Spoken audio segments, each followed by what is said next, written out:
Basketball fans, it's that time of year again. The NBA is back from opening tip-off to buzzer beaters. BetOnline has you covered with the best odds, biggest promotions, and live in-game betting on all your favorite teams. And yeah, we mentioned the NBA, but of course, hockey season's back. I think this is the third week of hockey season, so baby, we got you covered with that too. BetOnline has you covered with the best odds, biggest promotions, and live in-game betting on all your favorite teams. This season, every game matters. BetOnline is every stat, matchup breakdown, and live odds to bet on during the game. As we said, it's not just the NBA. BetOnline has odds on everything from football, MLB playoffs, the World Series, baby. The World Series is coming up, NHL, and political props. Head to the website today to get on the action with America's most trusted site for online wagering. BetOnline, the game starts here. Enjoy the show. All right, and let's get that intro up and let's go.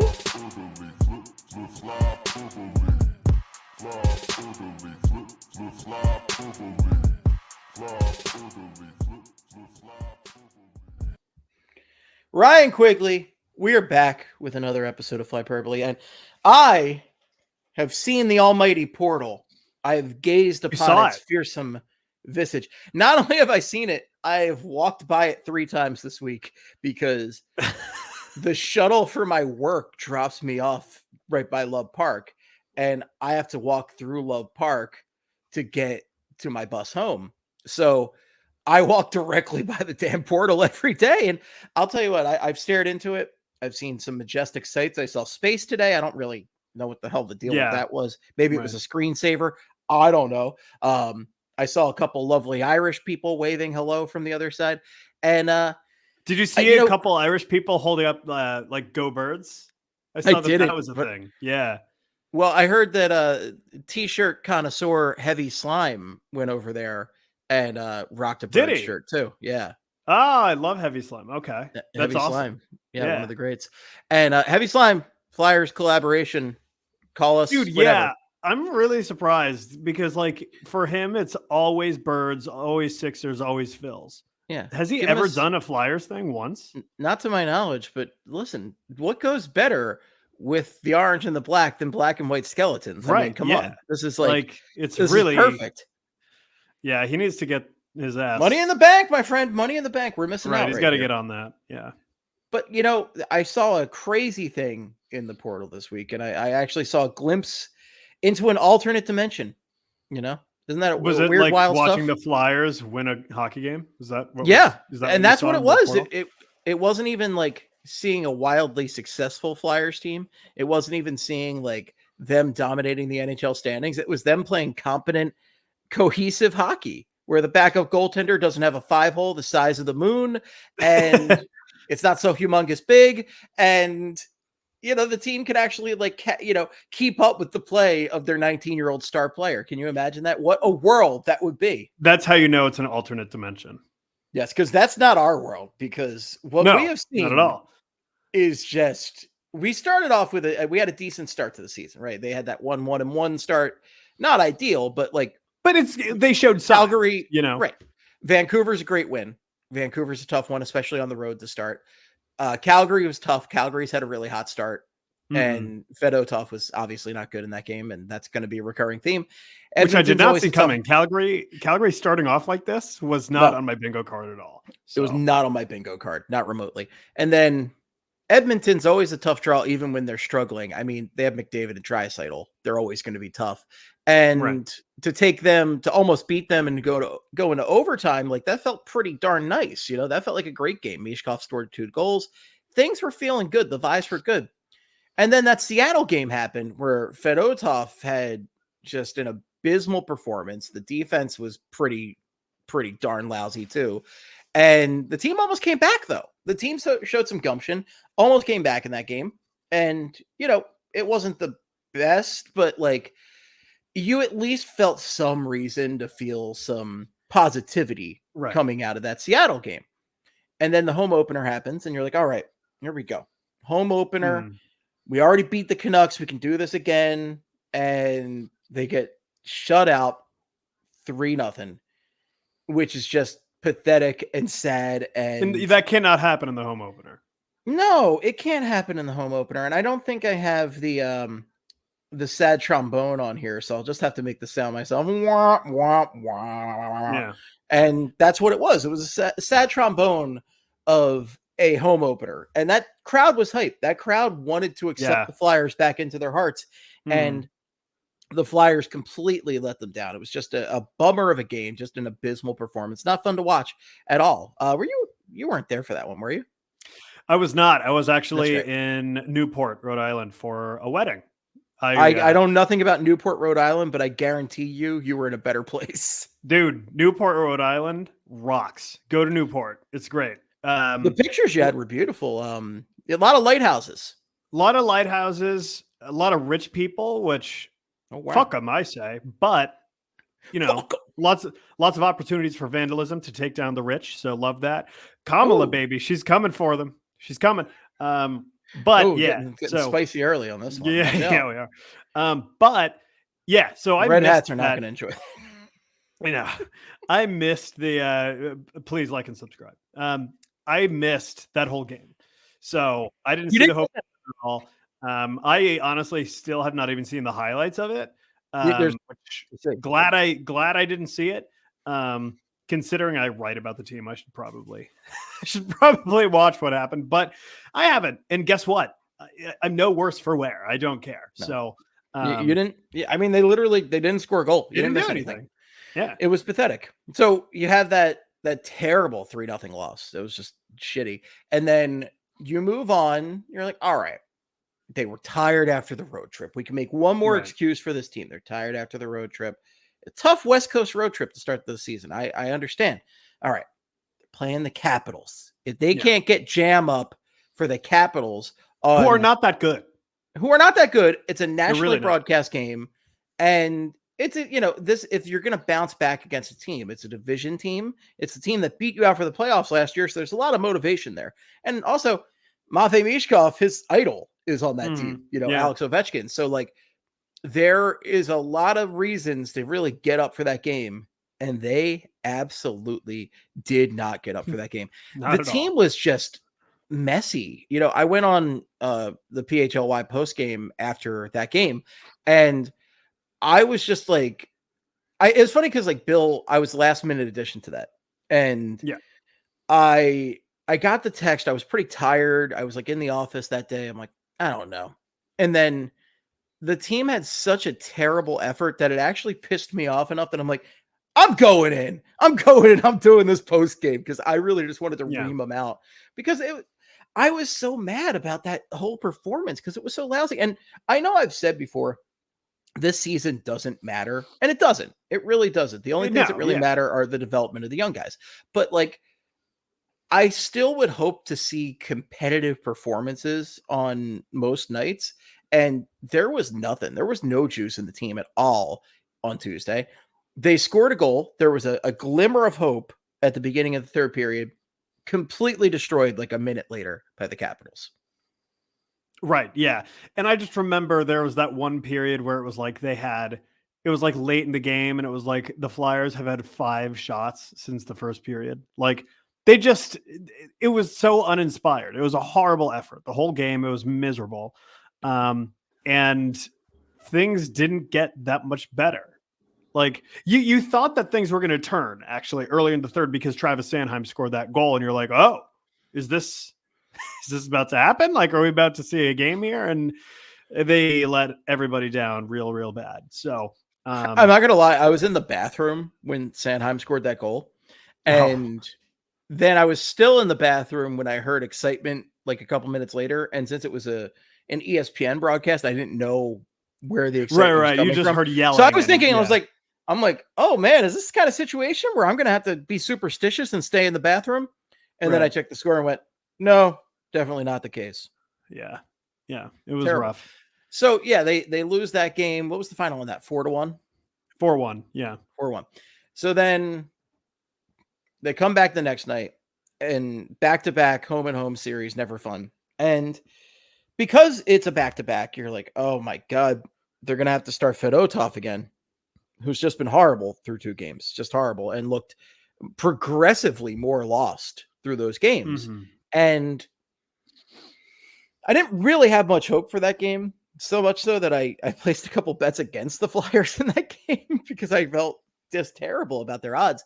And they proved me right ultimately. But the first half of that game was abysmal again. It looked like you would have thought that after the horrendous game they played Tuesday night, they would have come out Wednesday night like fired up, like eager to show everyone like, hey, like, we've been horrible. We're righting the ship. We're ending this right here, right now.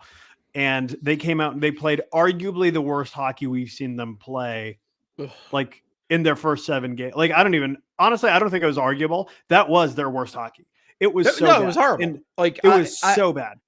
I went from somebody, I think we talked about this preseason at some point, where I laughed seeing the odds of like Tortorella getting fired this season. Like, there's not a chance in hell they even consider firing John Tortorella.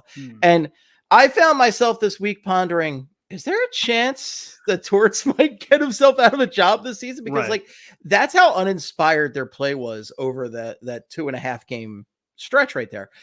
And then something clicked after they were already down 4-0 in that game, where all of a sudden they got some juice and they actually made that game really damn competitive. They should have tied it, frankly.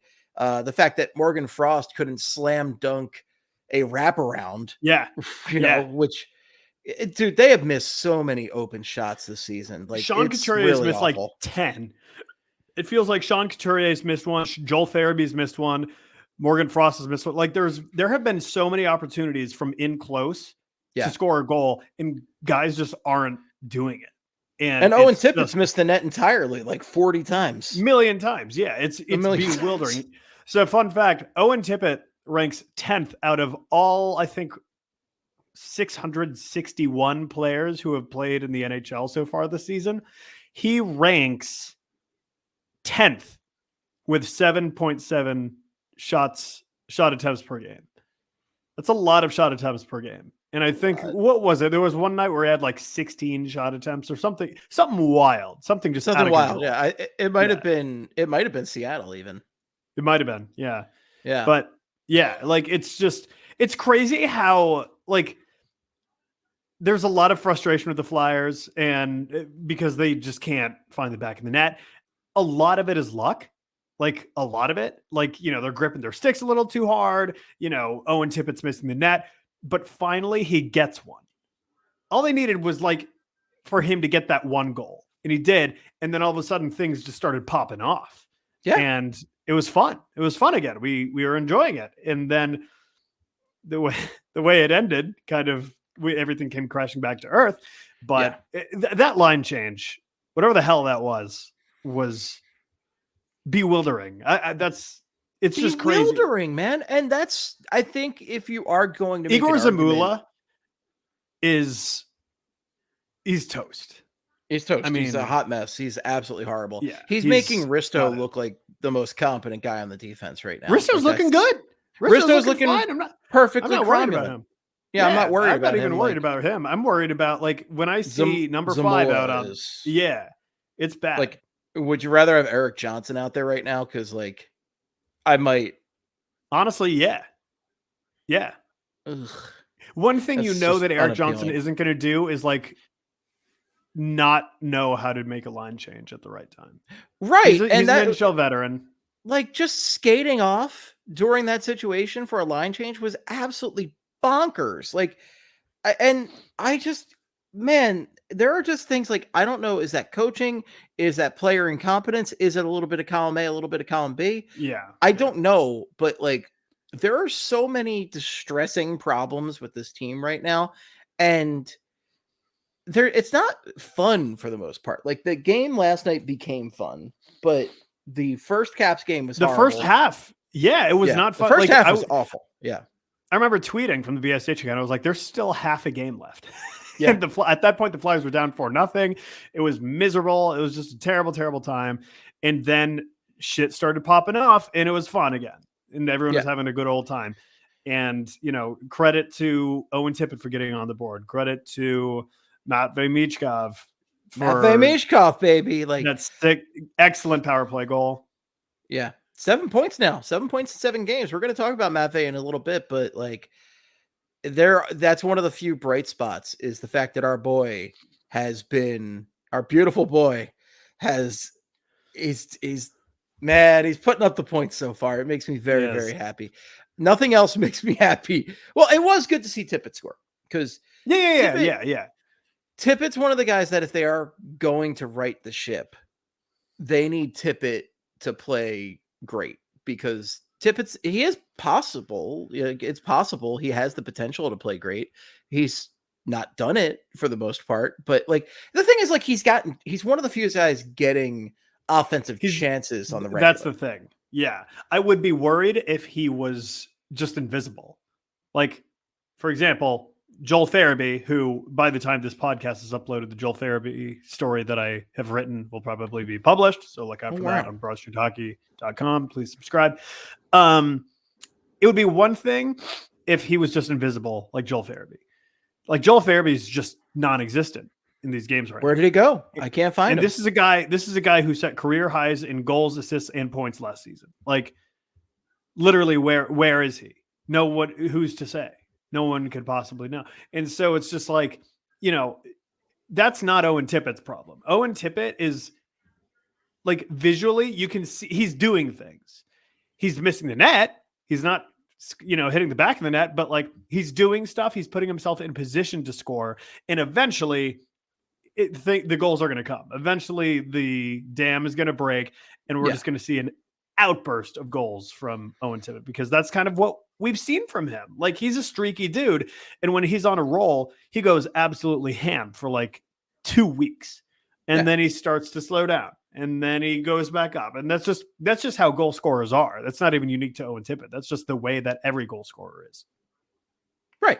And that's, they've got that thing that makes them special, but it's just not sustainable over a long course of the season unless you're like Austin Matthews, who's a freak of nature. Austin Matthews is just like a one-of-a-kind player who can put up just goals at paces, like unforeseen paces. Like he's just unreal. But yeah, I mean, God, there is not much to be positive about right now. Like I'm trying to think about it and like Sam Ersson he's been pretty good. Yeah. And not amazing, but like, I think good. He's been good, especially given the tools he's been given here. And then like Mishkov, obviously 7 points, 7 games, making the power play significantly better than it was last season. That's a major accomplishment.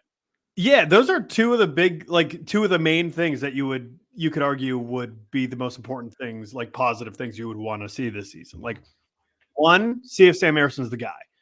If he is, that's amazing. And two, obviously, see if Michkov is the superstar that we all think he is. I think we can say with the utmost confidence that Michkov very much is that guy. He's already leading the team in points. Like he's playing incredible hockey. I think already he's the best. He's certainly the most dynamic player on the team so far. And I don't think that's a debate. I don't think that's a question. And he's only 19 years old. He's only already leading the team. Old. It's crazy. It's crazy how good he is. And so what we're seeing right now, like, yeah, we're not getting wins. The goals, the offense hasn't really been there. The defense has been awful. But the most important things are Michkov's development, which that's going quite well, and Sam Ersson establishing himself as a number one goalie. And both of those things appear to be happening. One of them certainly, the other one appears to be that way. Yeah. So there are some positive things, but there's a whole bunch of negative. And where do you even start with that? I mean, I think we've kind of talked the Fedotov thing to death at this point because like the guy just doesn't look like he is ready for NHL play in any way. Now, I will say in the second Capitals game, in that second half, all of a sudden he looked competent. He made some big saves. I think you have to give him a couple more starts. Like, like obviously if you send him the minors, I don't think anybody's going to get him, but like, I don't think it's worth rocking the boat just yet necessarily, but like, I'm hoping that he gains some progress, right? Like, he gets a big stats boost if you're an RPG fan going with that, right? Like he leveled up a little bit in that second half. I was going to say that was such a weird game for him because he started off looking just so bad as we have seen him in his previous 2 starts. And then it's like a light switch just went off, and all of a sudden he just looked like an acceptable NHL backup goalie. It was really weird. I don't know what happened. Yeah. That's all we need him to be. I feel like part of it was he stopped overcompensating for his motion, because I feel like he's so drastically trying to overcompensate for the pace of play. And my guy, you are gigantic. You like, if I'm Fedotov, I'm trying to just move as little as possible in that crease. Yeah. Because my body, like, if he just focused on covering up the 5-hole and barely moving, I think he'd make a lot of saves just doing that. The 5-hole is just like, it's so bad for it because it's so big. Like, his 5-hole is so massive. So this is what I was saying in the Broad Street Hockey Slack. What they need to do is figure out how to like biologically shrink his legs so he has like little Vern Troyer legs, and then like put his torso just like, you know, like 6 foot, like a 6 foot tall or 5 foot tall torso, and then like these little like 1 foot tall legs. That's what they need to figure out what to do. Steve, you're muted. Terrific. That's great radio right there. That's great podcasting. Have you considered, instead of Vern Troyer size legs, which I doubt will carry his massive frame, have you considered instead 2 mini me's that he has instead of legs? He has these 2 just mini me's. Oh, so just 2 little men. 2 little men attached to his torso. So what you're saying is cut off Ivan Fedotov's legs and so small dwarves. You clone him. Okay. So you clone him twice. But Vern Troyer or Vern Troyer sized Ivan Fedotovs that you then attach to his body, and then and clearly so that's the solution. So it's just 3 guys, one stacked on top of 2. I just realized that I'm proposing a very like 50s or maybe like a Little Rascals-esque scheme where it's like 3 children in a trench coat trying to play goaltender for the Flyers. This all seems like some MK Ultra shit that we're talking about right now. Like weird ass wicked experiments, just creepy stuff. 20 minutes in and we've gotten into some real weird shit. And we have. That's where the Flyers have put us. You know, that's what's happened. So I think there's also a more logical way to go. And that is to just get to the league and pay off the right people to bring back 90s style pads, and that'll help him. So if he gets like Garth Snow style pads, he'll be unstoppable. Yeah, those pads were crazy. They looked like Zoids, like just these huge hulking like robot machines. It's wild. That was a wild time, but the 90s were crazy, man. The pads were like up to here. Oh, it was amazing. But yeah, Fedotov is until the second half of that second Capitals game happened, I was ready. Like, this guy ain't it. He doesn't got it. Take the L. You tried it out. And I understand it. Like, he was like one of their prize guys. He looked amazing in the KHL. Like, you know, and then the whole thing happened to him, but they still wanted to see it through, see if he could be a guy, you know, see what they had in him. And it just didn't work out. Take the L, send him to Lehigh Valley. No one's claiming him, and bring up Alexei Kolosov. Like, that's what I was thinking in my head last night after watching that first half of that game. And then in the second half, once he made that big pad save on, I can't remember who it was. It was like from point blank range. Huge. Was it Ovechkin? I don't think it was. Well, he did make a couple stops on Ovechkin. Or was it Strome, maybe? It might have been Strome. I think it's Strome. But regardless, huge save, like really spectacular stop.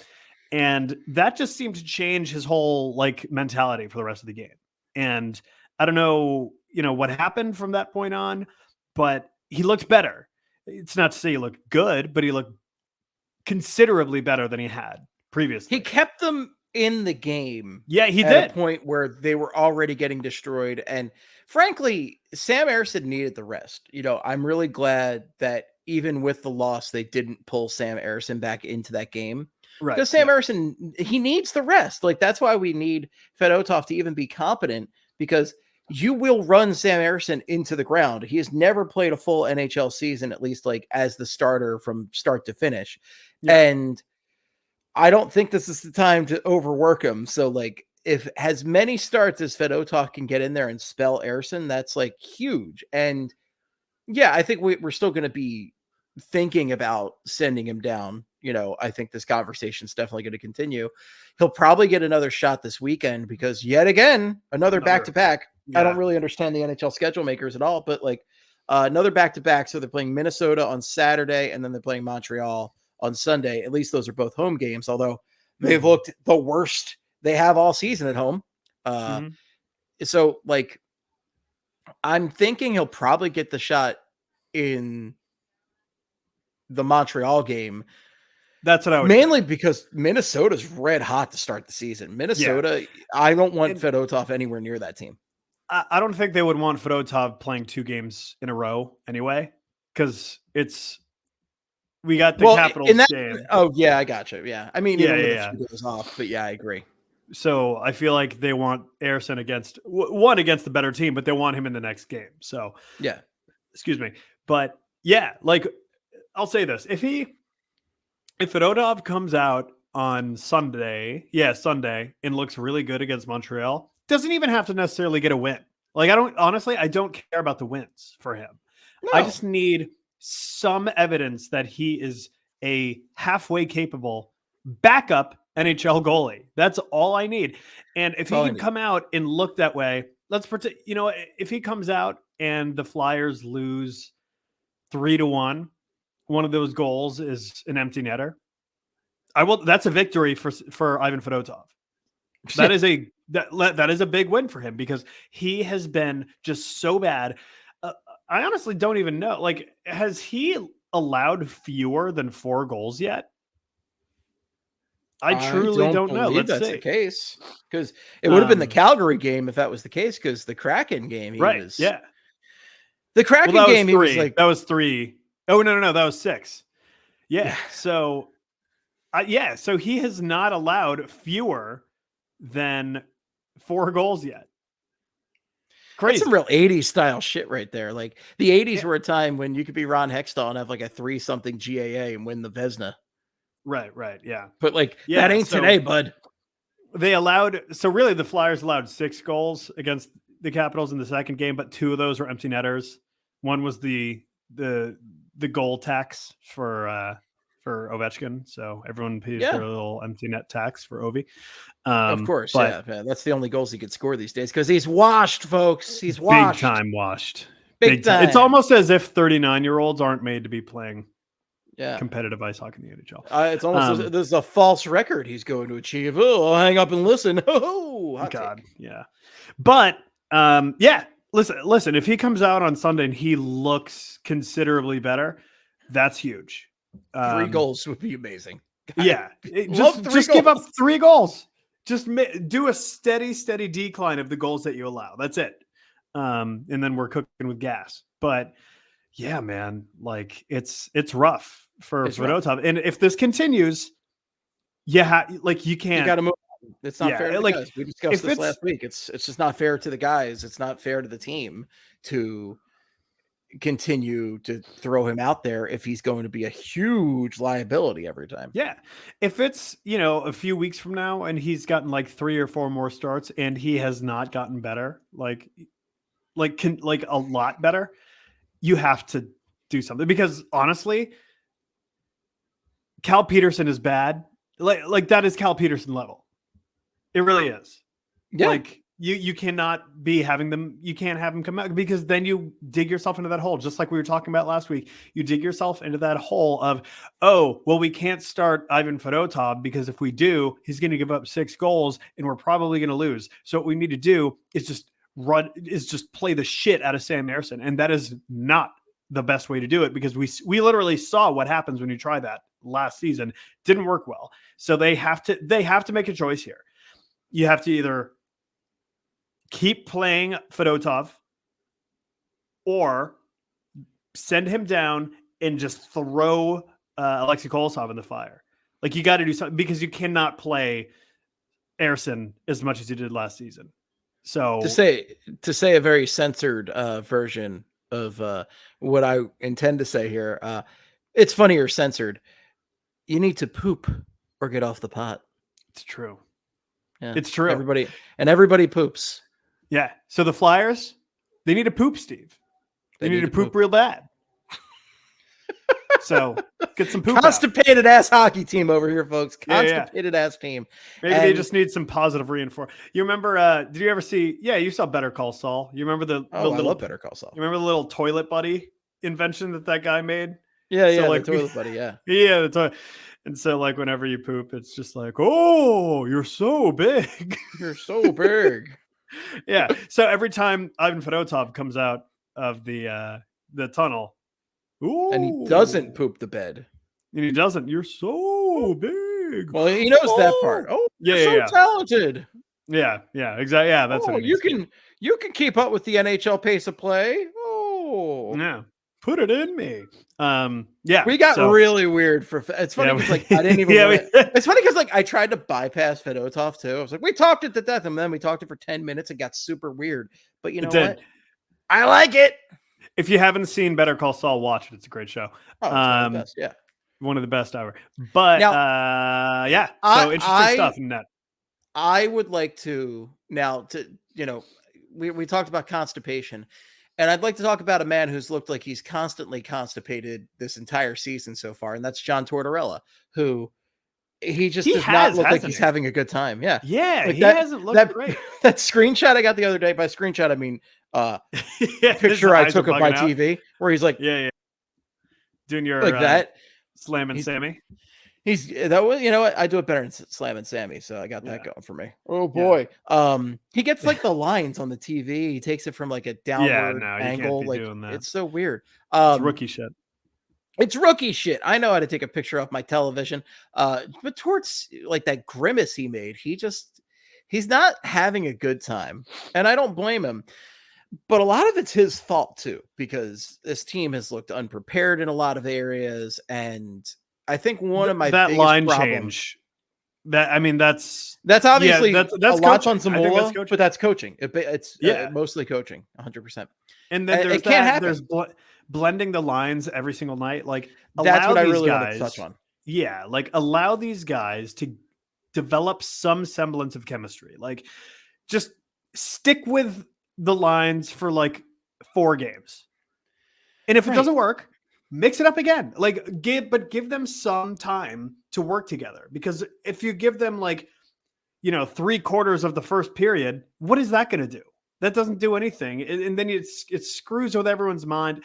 You have to have some continuity with your lines, like just a little bit. I'm not one of those people who's like, oh, this line needs to be together forever. I don't think that. But when you have to you need to put your lines together, let it ride. And if something needs to be changed, then you change it for a little bit. And then maybe you go back to it later on. Like that's just how it goes. He's just tossing him in a blender constantly, and it's not working. It's not working. It's driving me nuts. And I don't like it, especially for the younger guys. Like I'm speaking specifically of Mishkov here, because I want Mishkov. It hasn't affected him yet. So it hasn't. No, because he can play with anybody. He's just the best. I love him. He's that good. But the thing is, like, I want him to build a rapport with somebody, and there's also just like so many weird decisions. But let me just talk about Mishkov first before I get into those. But like, Mishkov is just like, I want him to build some magic with somebody, to build kind of a secondhand language, because like he is really like, you see these passes he makes, and right now you're seeing a lot of like passes that aren't quite successful. And I think a lot of that is not building that chemistry with somebody to really build that anticipation back and forth. So like, I think I liked him best in that last game with like Couturier and Konechny. I thought that was great. Yeah, that was a good line. Was great. Well, and what's good about that is they all complement each other, right? Where Konechny is a jack of all trades. He's a fast guy. He can do a lot of stuff. He's also a dick. So he gets in the corner, mixes it up. Couturier's got size. He's the one guy I think can think in similar dimensions to Mishkov as far as, maybe not offensively, but as the overall game of hockey, anticipating what guys are going to do. I always have jokingly called him Mr. Chestnut Checkers, right?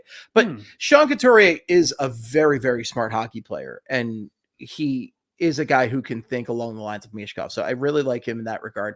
And then obviously Maffei is the guy who brings offensive creativity.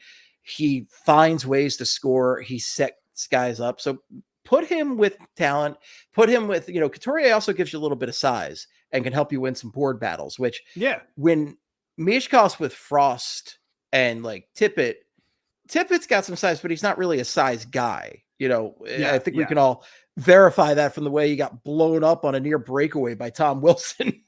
He's weird because he plays with the size, but he also doesn't at all. He's not, I feel like he's not elite against, along the boards. He doesn't play with a ton of physicality, but he is a power forward though. So he does use his size sometimes as leverage to kind of gain positioning and then get a shot off. But he's not a physical guy. You're never going to see how many hits does he listen, I know hits doesn't matter at all, but you're never going to see him hitting or anything like that. It's interesting. He's an interesting player. He is. I mean, the thing is, his thing is speed, right? He's just a fast damn player. And I love that. Don't get me wrong. They need more fast guys. But I think pairing out with Mishkov, who, don't get me wrong, he's awesome along the boards. He really does win a lot of puck battles just from being clever and crafty and just having also one of those power asses like Jaromir Jagr, right? Mishkov has some great lower body strength and can hang in there. But I like him better with a bigger guy who can kind of help him out because he's just a little guy, I want Matvey to be protected at all costs. And Couturier, I don't want them in there as an enforcer. I don't like him fighting, but I like him in there to be a net front presence and help him win some board battles. So I think the better player with Frost and Tippett is Tyson Forrester. Yeah, because they need someone who's kind of like a 200-foot guy. Still wild to me that Forrester was scratched in that first Caps game. Dude, crazy. And I don't know what that was. You could make the argument. I saw some people make the argument. Well, he wasn't playing that great, but dude, compared to a lot of the other guys on the team, I just thought that was a wild decision, and I don't really understand. There's a few things I don't understand in that regard right now, where Tortorella is scratching guys like Forrester, but then he's putting Delorier in there and look, I know you gotta the Caps have some big guys like Tom Wilson, blah blah blah. But dude, Delorier is just he can't even pretend to play hockey anymore. He can't. He did get one offensive chance. Don't get me wrong, he did get an offensive chance. So he came close, but it's like a dog driving a car, right? It's not gonna do anything. Nothing good. Well, Steve, I got some news for you. Nick Delorier, who you claim isn't good, leads the entire NHL with a 76.00 Corsi for percentage at 5-on-5. And I don't know if this is leading the NHL, but he has an astonishing 65.31 expected goals for percentage at 5-on-5. Wow. Elite numbers. Watch your tone, Steve. Watch your tone. As our old friends, Brendan Lemieux, Tony D'Angelo used to say, watch your tone, Steve. Watch your tone. Do you think I don't want to bring this up. I'm just going to. Do you think TDA did a mail-in ballot from Russia? Probably. Wouldn't be surprised. But wouldn't he be morally opposed to that? Who knows, man? Who knows, honestly. That's all I wanted to say on that. But yeah, just going to funny thought though. I had to say it. It was on my mind. Yeah. But just going back to Delorier, man, just what a waste of a lineup spot. I'm sorry. Your staged fight is not protecting anybody. It's not doing anything, my guy. So scratching a player like Forrester, and then whatever the hell they're doing with Jet Luchenko, they got to knock it off. Okay, just put him back in the minors. Hooper get off the pot with Jet Luchenko as well. If you're gonna poop, Flyers. Just something's poop. Something's got to happen with Jet. Like, it feels like they want to play him again, but like, dude, like this was kind of the time to do it. Like, like if you're gonna bench Bobby Brink, Brink is like, obviously he's atrocious defensively, but he's been one of their most creative players with the puck offensively. Yeah, no, he's offensively. I like Brink a lot. It's a shame that Torts hates him so much, because I feel like with another head coach, I shouldn't say he hates him, but like he drives him crazy. Clearly, Bobby Brink feels like one of those guys who the Flyers are going to trade, and then he catches on somewhere else. And I don't think he'll catch on in like a Patrick Sharp kind of way, but like no, but he'll be good in a way that it'll be annoying to us, and you'll definitely see a lot of Twitter comments saying should have kept. Right. Yeah. Yeah. I don't know that they will trade Bobby Brink, because I think there is a general understanding of like, yeah, he's one of our young guys. He might not be part of the core, but he's young. He's got talent. Like, let's keep him around. I feel like, if we're going to be talking about trades, there are a few players you could trade. I don't think Brink should be considered one of them. It's way too early. Too early in the season. I was going to say, I did see an article on The Athletic today from Chris Johnston saying, here's some way too early trade candidates. And one of his trade candidates was Rasmus Ristolainen. He would be quite the find for a team needing someone who's large. Oh, he is large, and he's quite large, and he's in charge. Competent third pair hockey. Yeah, dude, you got to give him, like, he's been playing like kind of well. Like, he hasn't been a disaster, which honestly, he was a disaster his first couple years here. So for him to not be a disaster is actually a great accomplishment. Like, I wouldn't even say he's the second or third worst defenseman on this team right now, which is, again, strides for him. Like, Zamula by a mile, and then you probably put Eric Johnson next. Good. Yeah. Eric Johnson. It's like Zamula, Johnson, and then. But at least I love his offensive skill, but Jamie Drysdale's probably next on the list. Yeah, I think he's got so much skill, but his defense is rough. He looked better in the second Caps game. But the first Caps game, he was miserable. He made some bad real bad. Yeah. So he's got to really tighten up. And he's got to tighten up his play in the offensive zone on the power play, because those shorthanded goals came with him out there. Right? Yeah. No, he got muscled off the puck, and it led to a shorthanded goal that went off of Igor Zamula's skate. So I think that's right.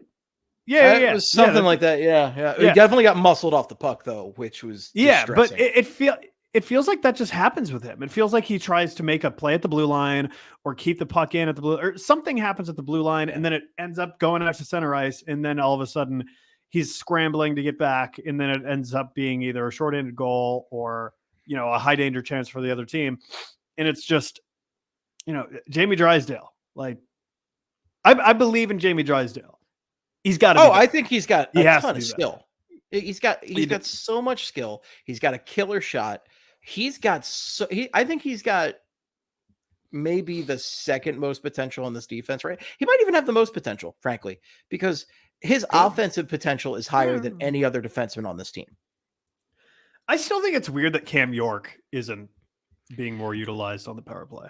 Tortsy, my guy, why are we not using Cam York on power play too? Zamula is horrible on there. He's off. Throw Cam York out there. Let him do his thing. We've seen him be very good offensively. Cam York scored a goal this year. I mean, come on. I mean, he's not useless offensively. Like, that's kind of what his calling card was. People compared him to Brian Leach when he was being drafted. Like, put him out there on the power play. Let's see what we got here. Like, Brian Leach played until he was 200 years old too. Yeah. I feel like at this point, Cam York is old enough that, like, I feel like he can take all that on now. He's an 82 game. He's a full-time NHLer at this point. Ride it out with him. See how you do on the second power play. Like, we've seen him do okay on the power play before. Like, what's stopping you from putting out there now? I don't know.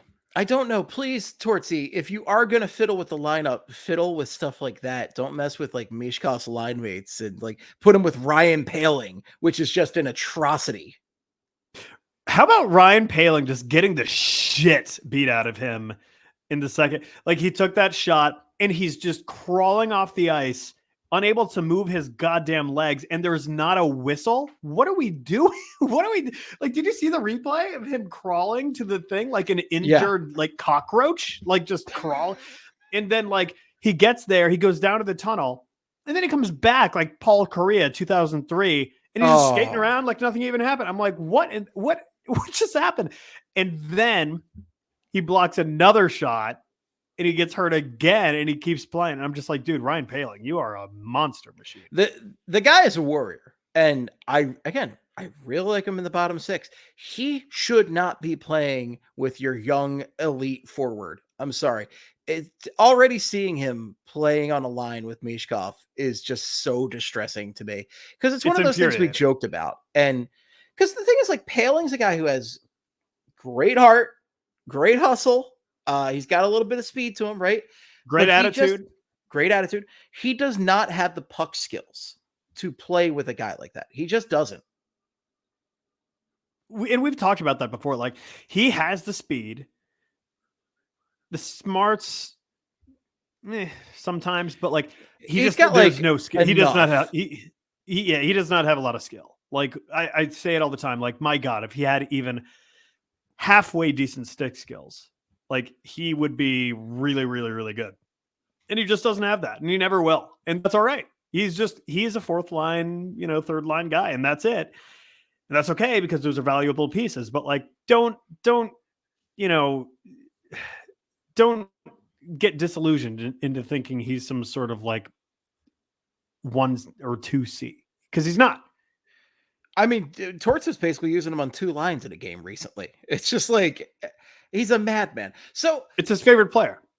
It's his favorite player. And we joke about it, but man, it was really reinforced for me in these early games right here. So, okay.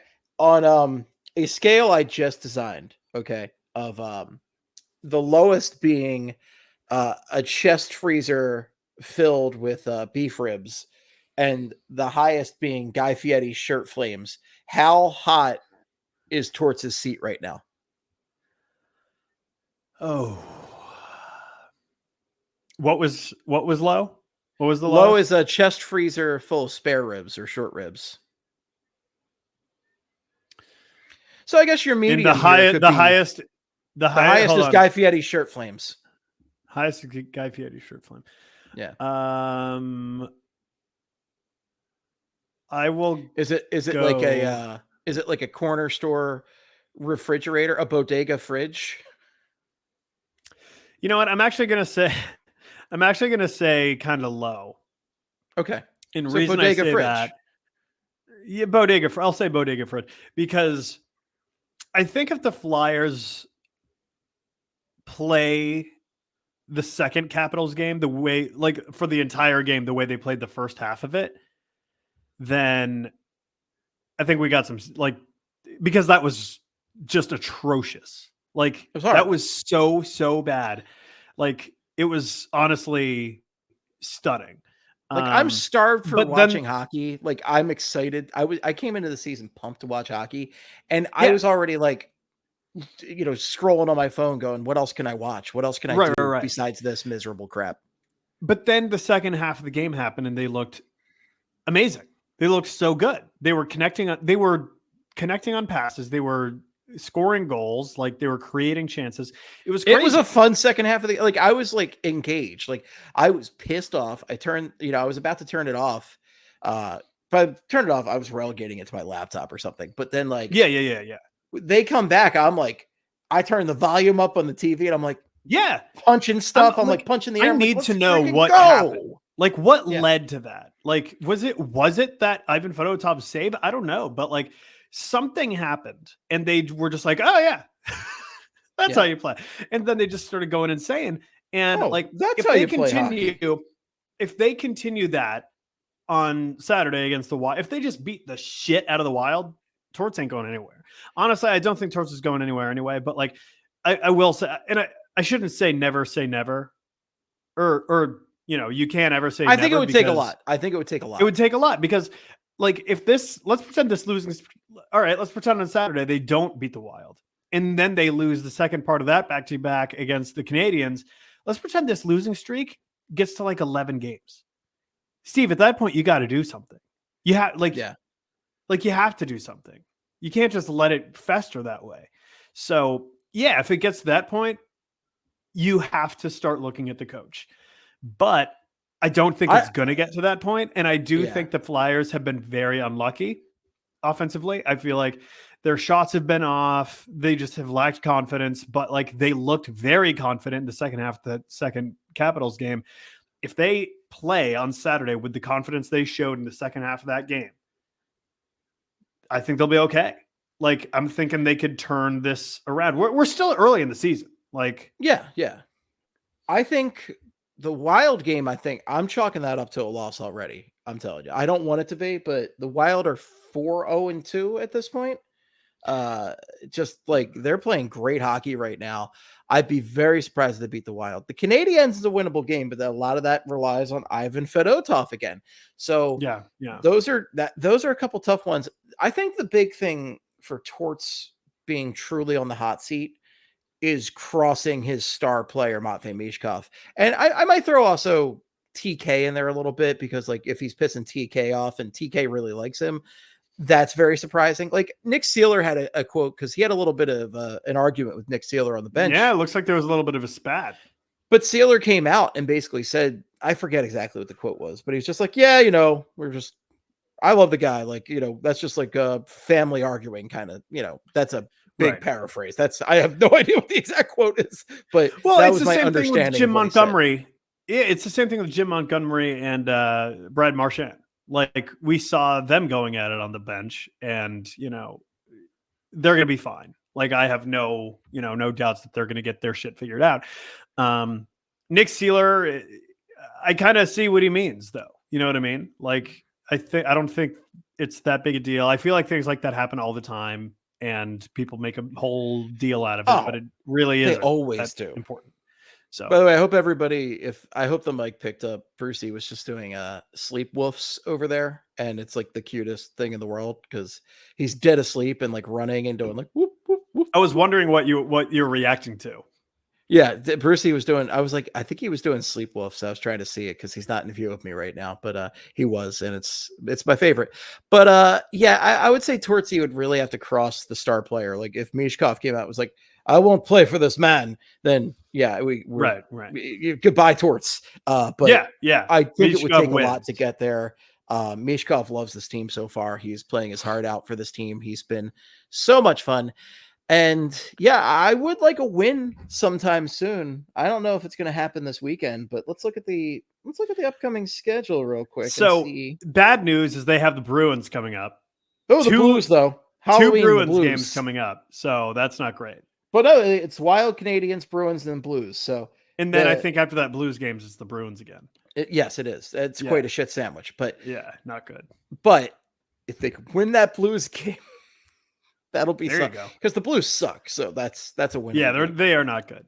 They're hard. But who's the best player? Braden Shen. I'm gonna be honest. I think they can beat the Wild. I really do. I hope, but the Wild are off to a hot start. I'm not feeling good about it. They can beat the Canadiens. They can beat the Canadiens, but you need Fedotov. You need him Fedotov. Yeah.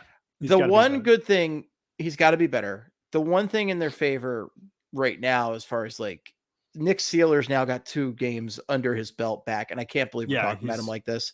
But Nick Seeler's their best defensive defenseman right now, and I mean, he is a stabilizing force back there for this defense. Like he wasn't. You got to remember that game on Tuesday, the first 2 goals were shorthanded, so Seeler wasn't out there because that guy ain't playing the power play. And then, obviously the end, the wheels fell off. Right. But like, the defense has looked better with Seeler back there. They don't look great, but like they play better with him there because he actually is somebody who understands his assignments and gets in there. And I think his ice time is just going to increase as he, as he gets accustomed to the pace of play again. Yeah. Yeah, no, I agree. I think, as he kind of ramps up here and gets more kind of like conditioned to playing, because he's been off for a while. So I think he'll be all right. But yeah, honestly, I feel like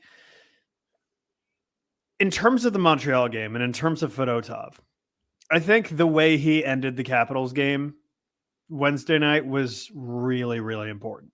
Like that, Yeah. the way he ended that game, I think that could be something to build off of. And that's what we've just been waiting for. We've been waiting for some semblance, something of positivity, resembling positivity. And I think he showed that. I think he showed that, like, hey, like, have I been playing like shit? Yeah.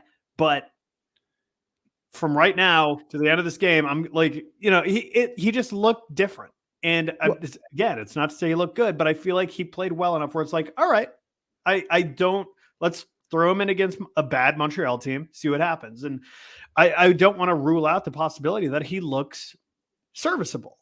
We just need him to keep us in game. We just need him to keep the Flyers in games, like we just need him to, he's like the fifth pitcher out there, right? Like or we have like a bullpen day. We just need him to keep him in the game. And if he can do that, that's great. And it's a big if, but like, I'm hoping that it's like what we were talking about with Owen Tippett, where Tippett finally got that first goal. So hopefully now he can build on that. He has confidence and can go from there. So maybe now that Fedotov made a save that he can feel really good about, a highlight reel save that he can feel good about in the NHL, maybe he can take that experience and build upon it. It is a very different game that he's playing. And given his size, there are a lot of adjustments to make, but he's looked just more lost than anybody I can imagine. But let's try at least to imagine there's a silver lining somewhere. The thing is, they got to give him at least, like, I would say 2 more chances. And yeah, no, I agree. Then, yeah, but you got to give him at least this Montreal game, I would think. Yeah. And if it doesn't work, the Flyers got to find someone, whether it's Alexei Kolosov, whoever. I always think it's crazy when teams just have like a random ass goalie just out of nowhere come in and they play well. Like, I remember the Golden Knights. I remember the Vegas Golden Knights first season. I think Marc-Andre Fleury got hurt. And then I think Malcolm Subban got hurt as well. Yeah. And then they had to start playing this guy named Oscar Dansk. Oh, I remember that. Yeah. Yeah. And he played, like, he had 3 starts. He went 3-0 in those starts. He had a 1.78 GAA and a 9.46 save percentage. Like, he went insane. It's crazy. And it's just like, yeah, sometimes goalies just do shit like that. And it's just like, when the Flyers going to get that? The only time I can remember the Flyers getting that, and this is one that's going to piss people off, this. But it's true. Michael Leighton. I remember one. So just going with Leighton, like, I don't remember his exact numbers, but like, say what you will about Michael Leighton, but the Flyers don't make the 2010 Stanley Cup without him. They simply don't. Because he got a lot of quality starts in there. He actually was fire against the Montreal Canadiens. He crushed the Canadiens in that series. And he had some amazing starts because Emery got hurt that season. They didn't have shit. And, Bush and Leighton stepped up to the plate.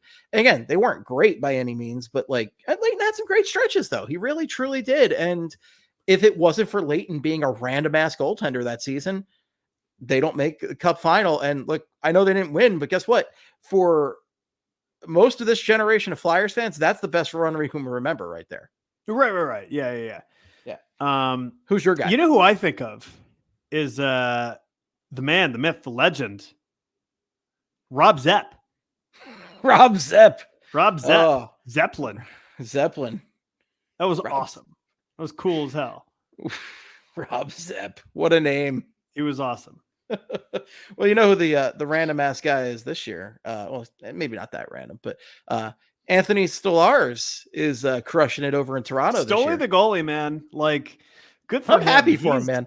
I am too. I know there's going to be some Flyers fans bitter that they didn't bring him home or whatever. And look, it would have been nice if they brought him home, but like, he's a guy who has had a really rough career. I forgot. I looked at show notes from a show we did in 2019 where Craig and I were talking about the Talbot for Stolarz trade when it happened. And I forgot that he re-injured himself getting out of his car. Oh, yeah.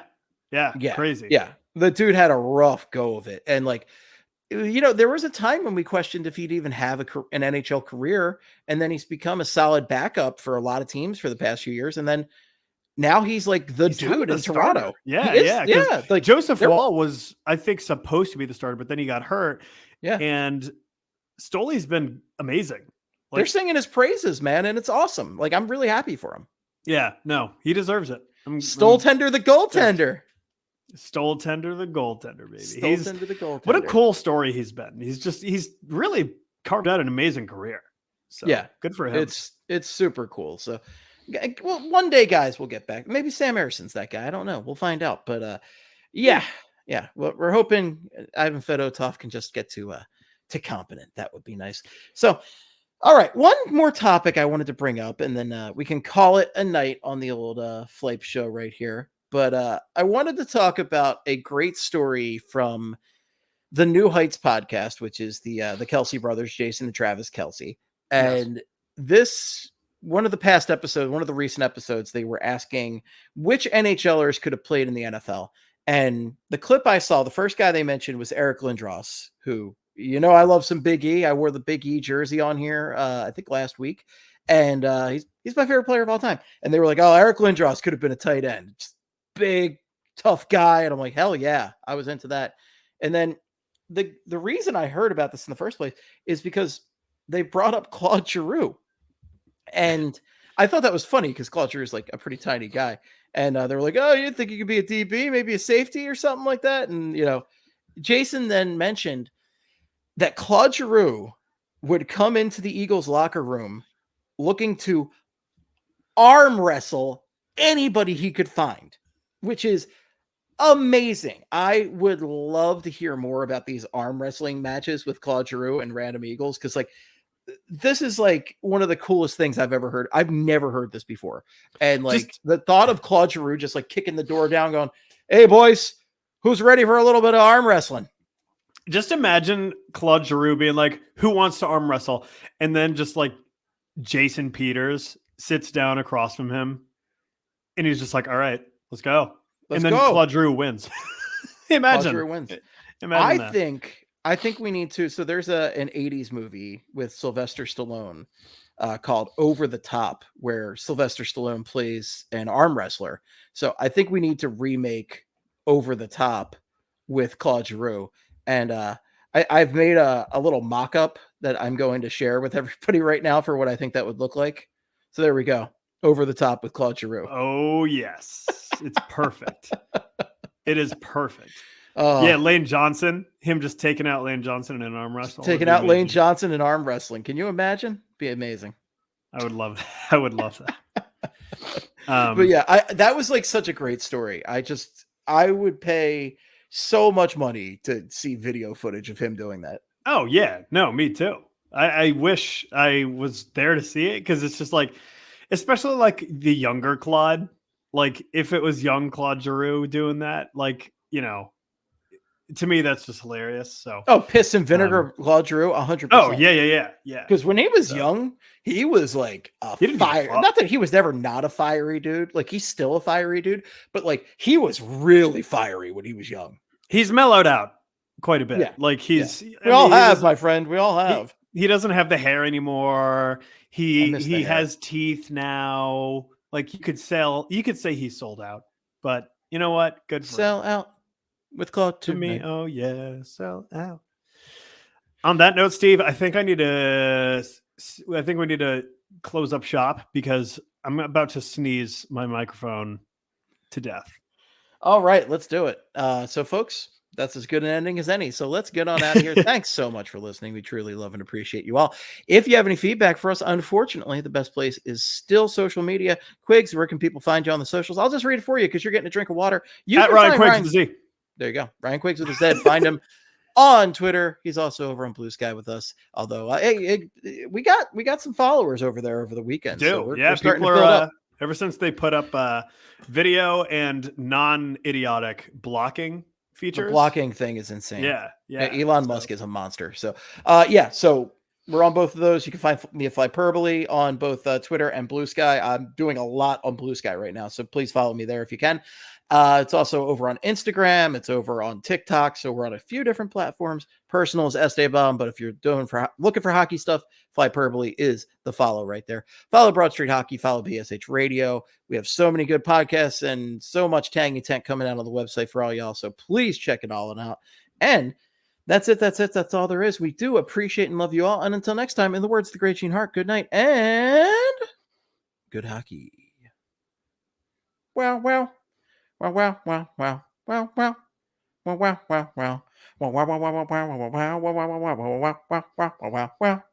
Wow.